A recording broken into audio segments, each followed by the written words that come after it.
Let's talk about something that's on everyone's mind these days, inflation. It's that invisible force that seems to be shrinking our wallets and making everything feel just a little bit harder.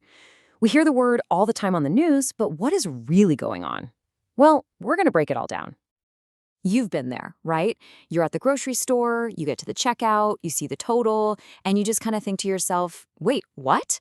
It feels like your money just doesn't go as far as it did last year or even last month. Well, I'm here to tell you it's not just a feeling. It's a very real thing happening in our economy. So what is inflation, really? In the simplest terms, it means the dollar in your hand today buys less than it did yesterday. It's the slow, steady erosion of your purchasing power. Think of it like a silent tax on the cash you hold. The money's the same, but its power, that's what's changing. And trust me, this isn't just some boring academic theory. Let's put a number on it. Back in June of 2022, inflation in the US hit 9.1%. That was the biggest jump we'd seen in 40 years. A spike like that is exactly why everything felt so much more expensive, and it's why it's so incredibly important to understand what's going on. Okay, so we know it's happening, but why? What's the engine behind all of this?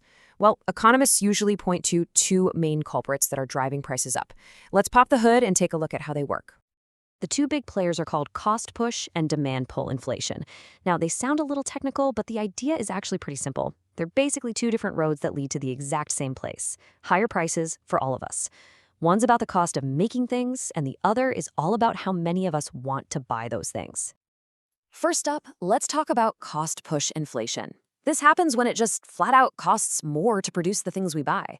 So imagine the price of oil goes through the roof, or a massive storm messes up the supply chain for computer chips.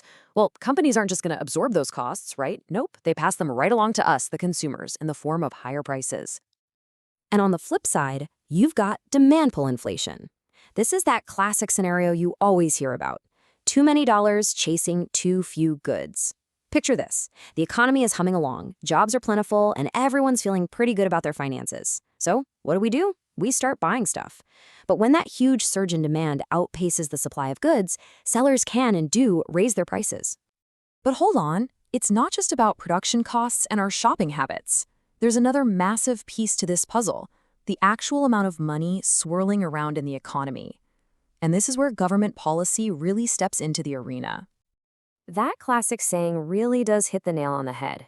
Inflation is caused by too many dollars chasing too few goods. It's a fundamental concept.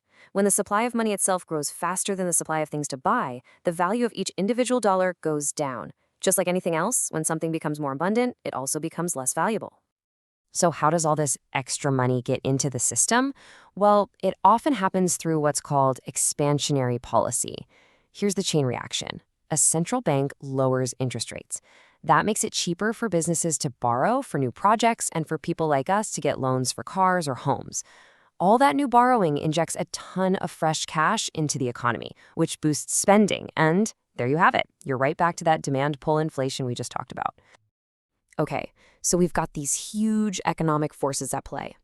But let's bring it back down to earth.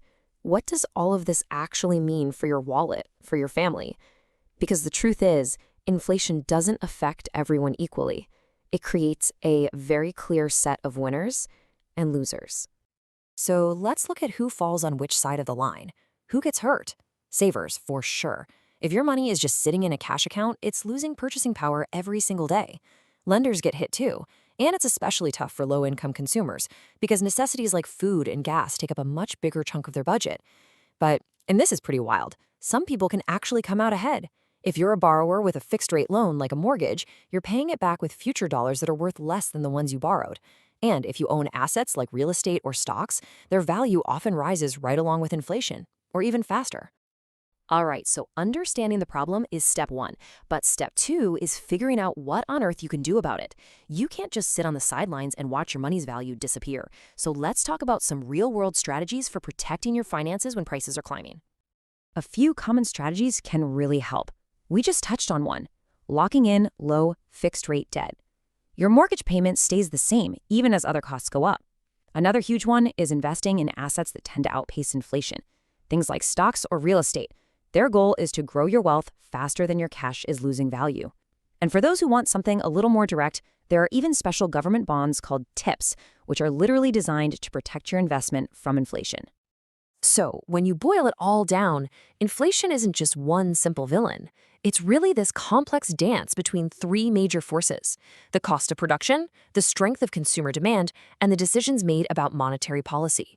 Each one is constantly pushing and pulling on the real value of the money that's in your pocket. And that really brings us to the final, most important question. And this one's for you to think about. Understanding how all this works is one thing, but applying that knowledge is the real challenge. So now that you've seen the mechanics behind rising prices, are you prepared to navigate what comes next?